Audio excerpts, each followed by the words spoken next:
السلام علیکم ورحمۃ اللہ تعالی وبرکاتہ۔ اولاد نرینہ کے لیے آج میں ایسا عمل آپ کو بتاؤں گا کہ اگر آپ کو 80 سال بھی شادی کو ہو گئے ہیں، 70 سال بھی شادی کو ہو گئے ہیں، تب بھی آپ کو مایوس نہیں ہونا ہے،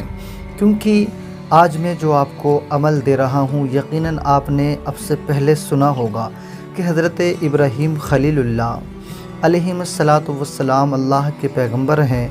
اور تواریخ کی کتابوں میں آیا ہے، کسی روایت میں آیا 80 سال، کسی میں 90، کسی میں 94،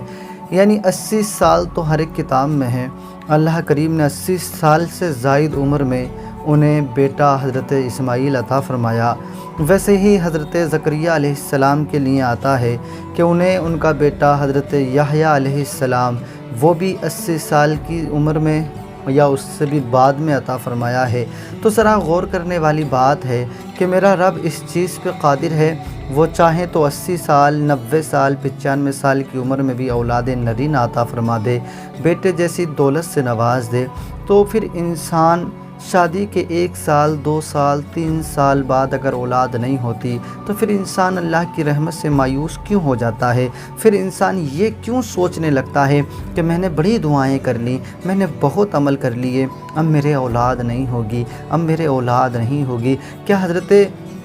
زکریہ علیہ السلام نے دعا نہیں کی ہوگی؟ کیا حضرت ابراہیم خلیل اللہ نے دعا نہیں کی ہوگی؟ یہ تو اللہ کے پیغمبر ہیں، انہوں نے تو بڑی دعائیں کی ہوں گی، انہوں نے تو بڑی نمازیں پڑھی ہوں گی، انہوں نے تو بہت روزے رکھے ہوں گے، تو پھر انہیں 80 سال کیوں لگ گئے، 90 سال کیوں لگ گئے؟ تو دیکھیں، کبھی کبھی اللہ تبارک و تعالی بندے کے مانگنے کی ادا کو اتنا پسند فرماتا ہے، اتنا پسند فرماتا ہے، اے میرے بندے تو مانگتا رہے، تیرا مانگنا مجھے بہت اچھا لگ رہا ہے، میں تجھے دوں گا، لیکن تیرا مانگنے کی ادا مجھے پسند ہے، اس لیے تو ابھی مانگ اور میں تجھے یہ نعمت سے اپنی نوازوں گا۔ تو اس لیے میں اپنی تمام بہنوں سے، اپنے تمام بھائیوں سے عمل بتانے سے پہلے گزارش کر رہا ہوں کہ آپ نے اپنے آپ کو ایسی سوچ نہیں بنانا ہے کہ میری شادی کو 10 سال، 8 سال گزر گئے، اولاد ہی نہیں ہے، اب کیا کرنا ہے کوئی عمل کر کے، اب کیا کرنا ہے نمازیں پڑھ کے، کیا کرنا ہے اللہ سے مانگ کے، ہونا ہوتا تو اب تک ہو جاتا، اب اولاد ہونی ہی نہیں ہے تو اب کیا دعائیں کرنا ہے؟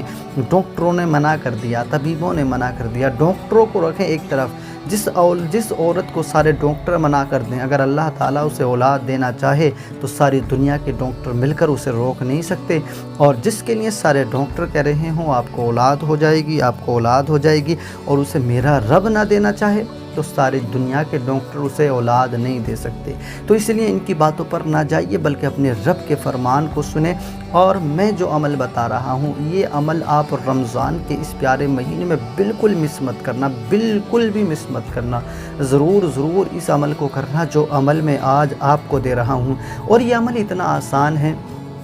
کوئی بھی میری بہن اس عمل کو اپنے گھر میں ضرور کر لے گی، گھر میں چلتے پھرتے کر لے گی، بیٹھے بیٹھے وقت ہے تو کر لے گی۔ اس وقت میں ہماری بہنیں ویسے بھی زیادہ قرآن مجید پڑھنے کا اہتمام کرتی ہیں، تو یقیناً یہ عمل اتنا آسان ہے کہ وہ اپنے گھر میں بیٹھے بیٹھے بھی اس عمل کو کر لیں گی۔ آئیے میں آپ کو عمل کی طرف لے کے چلتا ہوں، طریقہ بتاتا ہوں، ساری بات بتاتا ہوں۔ اس سے پہلے نورانی وظائف 1M کو آپ ضرور سبسکرائب کر لیں، ویڈیو پسند آ جائے دوستوں میں شیئر کر دیں، اور خاص کر اگر آپ کے سمپرک میں، آپ کی جانکاری میں کچھ ایسے بھائی بہن ہیں جن کے اولاد نہیں ہیں تو ان تک تو یہ ہماری ویڈیو آپ ضرور شیئر کر دیں۔ آئیے چلیے عمل سن لیجئے اور آج ہی سے اسے شروع کر دیجئے۔ آپ نے کرنا کیا ہے، صبح کے وقت میں یا شام کے وقت میں سب سے اول میں آپ نے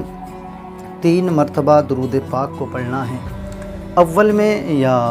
سب سے اول میں آپ نے 3 مرتبہ درود پاک پڑھنا ہے۔ عمل آپ نے یہ صبح کے وقت میں، شام کے وقت میں 1 مرتبہ کرنا ہے۔ سب سے اول میں آپ 3 مرتبہ درود پاک پڑھیں، اور اس کے بعد میں 2 تسبیح آپ نے سورہ اخلاص کی پڑھنا ہے۔ 2 تسبیح سورہ اخلاص بسم اللہ شریف کے ساتھ کل شریف کو 2 مرتبہ یعنی 2 تسبیح پڑھنا ہے، یعنی 200 مرتبہ، آپ چاہیں سحری میں پڑھ لیں یا افطار کے وقت پڑھ لیں۔ اس کے بعد میں پھر آپ نے 3 مرتبہ درود پاک کو پڑھنا ہے، اور اس کا جو ثواب ہے وہ حضرت ابراہیم خلیل اللہ اور حضرت زکریا علیہ السلام کی بارگاہ تک پہنچانا ہے، اور اللہ سے ان دونوں ذاتوں کے نام سے دعا کرنا ہے، رمضان المبارک کے صدقے سے دعا کرنا ہے۔ یقیناً انشاءاللہ تعالی یہ دعا آپ کی رد نہیں جائے گی، اور آپ نے حضرت ابراہیم خلیل اللہ، حضرت زکریا علیہ السلام کے وسیلے سے دعا اس لیے کرنا ہے کہ اللہ کریم نے ان دونوں ذاتوں کو اولاد جو عطا فرمائی ہے وہ عمر کے آخری حصے میں عطا فرمائی ہے، جہاں لوگ مایوس ہو جاتے ہیں، دم توڑ دیتے ہیں کہ اب ہمارے اولاد ہونی ہی نہیں ہے، تو ایسی عمر میں اللہ نے انہیں اولاد سے نوازا ہے۔ تو اس لیے 200 مرتبہ سورہ اخلاص اول آخر 3 مرتبہ درود پاک پڑھ کر دونوں شخصیتوں کے لیے آپ نے ایصال کر دینا ہے، اور انہی کے نام کے صدقے سے، رمضان المبارک کے صدقے سے اللہ سے دعا کرنا ہے۔ یقیناً انشاءاللہ تعالی ایک نہ ایک دن اللہ کریم آپ کی دعاؤں کو قبول فرمائے گا۔ آپ نے مایوس نہیں ہونا ہے، نمازوں کی پابندی کرنا ہے، اور افطار کے وقت میں، نمازوں کے بعد میں اللہ سے دعا کرنا ہے۔ انشاءاللہ تعالی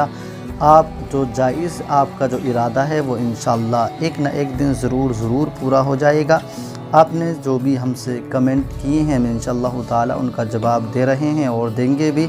آپ کو جو بھی حاجت ہے وہ کمنٹ میں بتائیں، انشاءاللہ تعالی ہم ہر ایک کا جواب دیں گے۔